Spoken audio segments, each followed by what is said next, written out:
ಇನ್ನು ಮುಂದೆ ನಿಮ್ಮ ನೆಚ್ಚಿನ ಧಾರಾವಾಹಿಗಳ ಫುಲ್ ಎಪಿಸೋಡ್ಗಳು ಸನ್ ನೆಕ್ಸ್ಟ್ ಆಪ್ನಲ್ಲಿ ಮಾತ್ರ. ನನ್ನ ಬಾಯೆಲ್ಲ ಕೆಟ್ಟೋಗ್ಬಿಟ್ಟಿದ್ಯಮ್ಮ. ನಾಟಿ ಕೋಳಿ ಬಸ್ಸಾರು ಮಾಡ್ಬಿಡಮ್ಮ. ತಿಂದು ಬಹಳ ದಿವಸ ಆಯ್ತು. ಕೀರ್ತಿ, ಅವನ ಅಂಗಡಿಗೆ ಹೋಗ್ಬಿಟ್ಟು 2 ಆಟೆ 2 ಹುಂಜ ತರ್ಬೇಡಯ್ಯ. ಅಮ್ಮನ ಕೈ ಕೊಡು. ಒಳ್ಳೆ ಕಳ್ಳೆ ಕಾಳು ಹಾಕಿ ನಾಟಿ ಕೋಳಿ ಬಸ್ಸಾರು ಮಾಡ್ತಾಳೆ. ಅಮ್ಮ ನೀನೇ ಮಾಡ್ಬೇಕು. ಇವ್ರ ಕೈಲಿ ಏನಾದ್ರು ಕೊಟ್ಬಿಟ್ಯಾ? ನಾನ್ ತಿನ್ಬೇಕು ಅಂತ ಸಾಂಬಾರ್ನೆಲ್ಲ ಕೆಡಿಸ್ಬಿಟ್ಟಾರು. ಇಲ್ಲಪ್ಪ, ನಾನೇ ಮಾಡ್ತೀನಿ. ಸರಿ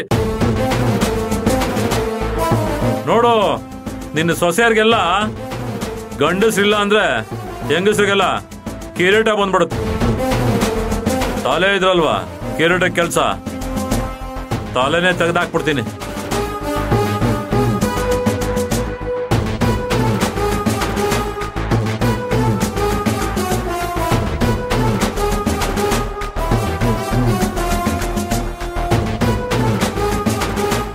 ಇದನ್ನೆಲ್ಲ ನೋಡ್ಕೊಂಡು ಎಲ್ಲ ಕೇಳ್ಕೊಂಡು ಇನ್ನು ಇಲ್ಲೇ ನಿಂತಿದ್ದೀವಲ್ಲಪ್ಪ ನಾವು.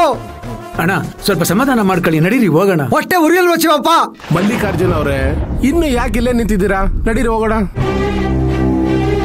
ನಾವೇನು ಊಟ ಮಾಡಕ ಬಂದಿದ್ದೀವಿ ಇಲ್ಲಿ. ನಡೀರಿ ಹೋಗೋಣ. ಈ ಮನ್ಲಿ ಮನುಷ್ಯದವ್ರು ಯಾರಾದ್ರೂ ಊಟ ಮಾಡಕ್ಕಾಗತ್ತಾ? ಮಾಡಿದ್ರು ಜೀರ್ಣ ಮಾಡ್ಕೊಳಕ್ಕಾಗತ್ತಾ?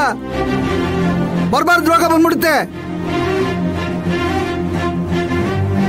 ಇನ್ನೊಂದು ಸ್ವಲ್ಪ ಹೊತ್ತು ನಾನು ಇಲ್ಲೇ ಇದ್ರೆ ನಾನು ಇಲ್ಲೇ ಸತ್ತೋಗ್ತೀನಿ. ಅಣ್ಣ ಸ್ವಲ್ಪ ಸಮಾಧಾನ ಮಾಡ್ಕೊಳ್ಳಿ, ನಾವಿಲ್ಲಿದ್ರಿ ತಾನೆ.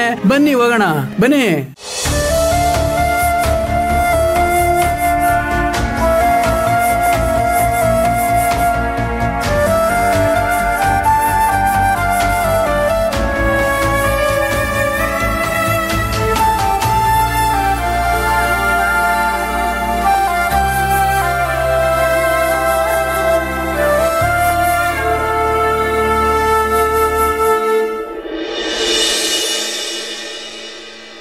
ಇದೇನಿದು? ಎಲ್ರು ಹೀಗೆ ಸುಮ್ಮನೆ ಕೂತ್ಕೊಂಡ್ಬಿಟ್ರೆ ಏನ್ ಅರ್ಥ?